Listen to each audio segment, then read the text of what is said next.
They gave my husband a standing ovation the night he announced his life-changing promotion, but I was the one who knew he'd only gotten it because he was sleeping with the person signing his checks.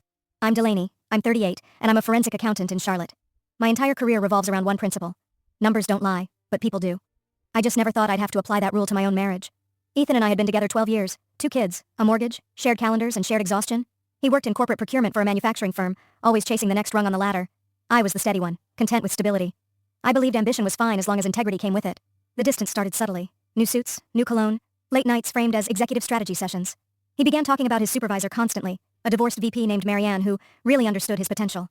I didn't think much of it at first. I trusted him. I trusted us. The betrayal surfaced in the most ordinary way.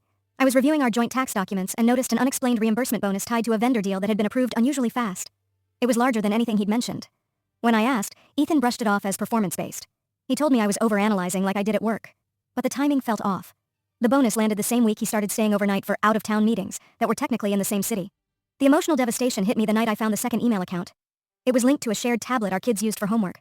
There were messages between him and Marianne that weren't even careful. Hotel bookings, inside jokes about promotions, references to our future once things settle. I felt my chest tighten in a way that made breathing feel optional. When I confronted him, Ethan didn't crumble. He pivoted. He said the relationship was complicated. He said I'd become cold and obsessed with work. He said the promotion had nothing to do with the affair and everything to do with his talent. He told me if I tried to ruin his career I'd regret it. A week later he filed for divorce. That's when the narrative machine started running. He told mutual friends we'd grown apart. He framed himself as a man who finally chose happiness.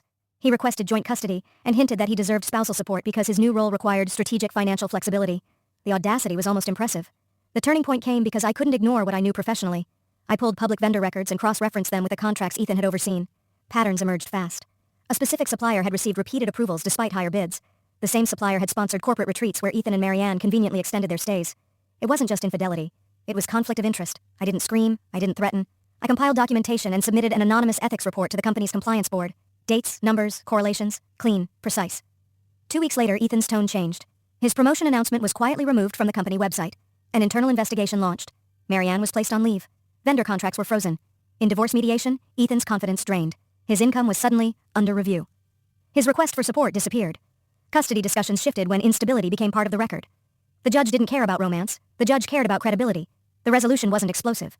Ethan resigned before termination could go on his record. Marianne moved out of state. The supplier relationship dissolved. Our divorce finalized with a fair split and primary custody awarded to me due to professional uncertainty on his side. I didn't celebrate.